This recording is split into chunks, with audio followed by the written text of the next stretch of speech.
Northern Blossoms referred us to Charles as our tour guide for the day.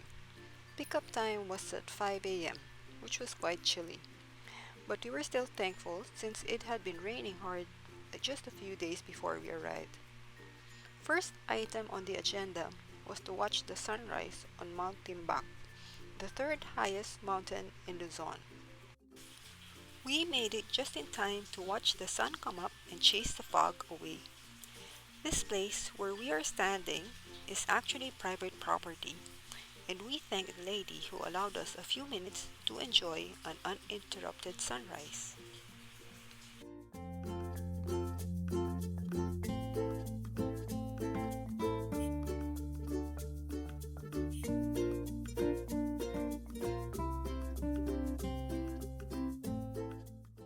After the sunrise, we trekked to the summit, marked by the three white crosses.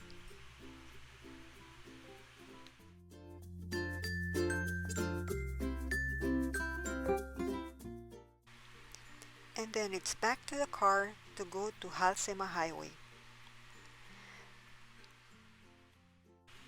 The Halsema Highway Highest Point was until a few months ago the highest point in the Philippine highway system at 7,400 feet above sea level. Halsema Highway was named after Eusebius Julius Halsema, an American engineer who served as mayor of Baguio City from 1920 to 1937.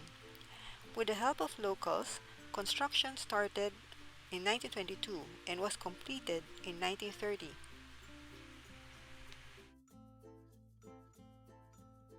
We go back to Atok for breakfast at Leona's Cafe and Eatery. I had the fresh romaine with chicken and my friend had the Leona's special.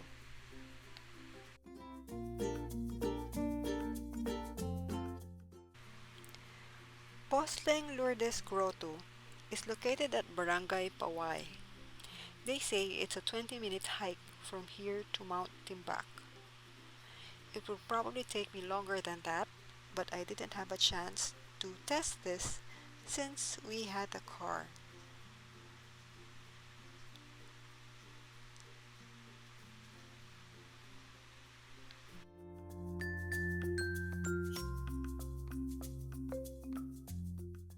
From the grotto, we hike for a short while and reach some rocks.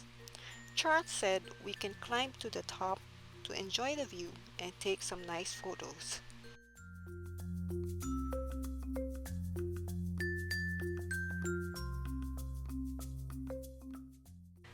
I couldn't do this on my own, and at some point I needed help from Charles.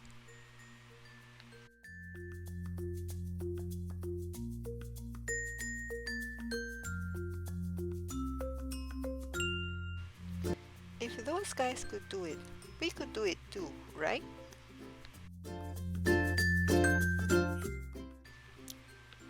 This is just me moving around and enjoying the view from the top.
We passed by Height's place.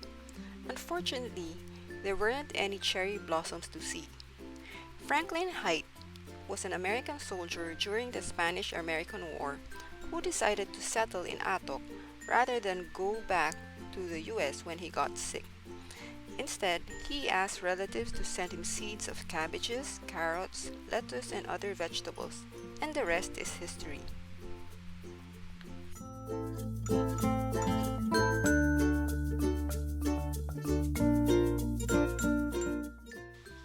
Up ahead is Golden Arches Farms.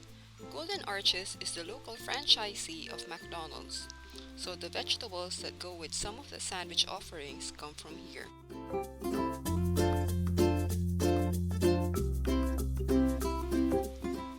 It would have been interesting to see the hydroponic system up close, but the farm isn't open to visitors.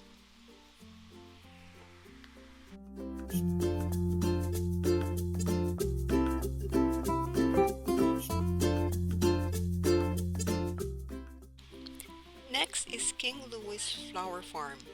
This also isn't open to visitors.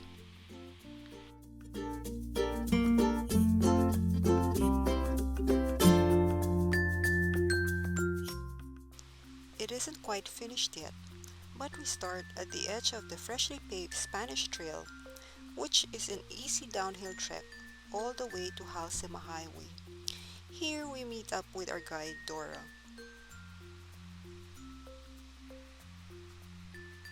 It's interesting how this horse trail has been around during the Spanish period.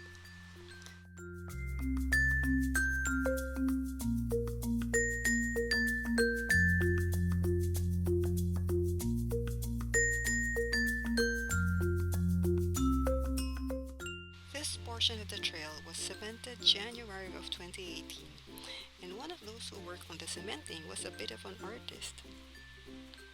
Here we come to the first of three tunnels. It looks a bit ominous from a distance, but it's actually quite shallow once you reach the entrance. Almost immediately, you see the hanging bridge which connects you to the next tunnel.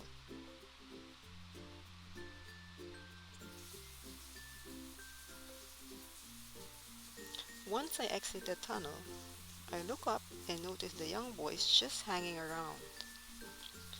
Apparently, the Japanese also used these tunnels as hiding places with their prisoners during the war.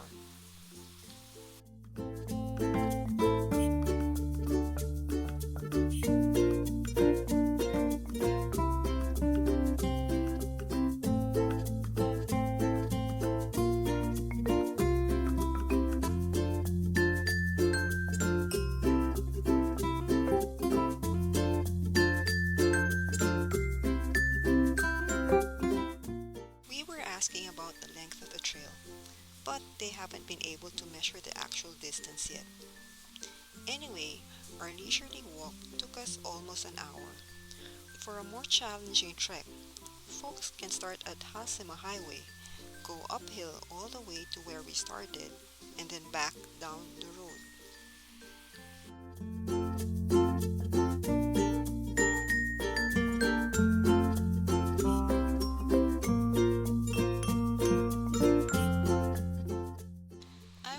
To sneak up on Charles while he was asleep, but I guess he had a sixth sense that we were coming.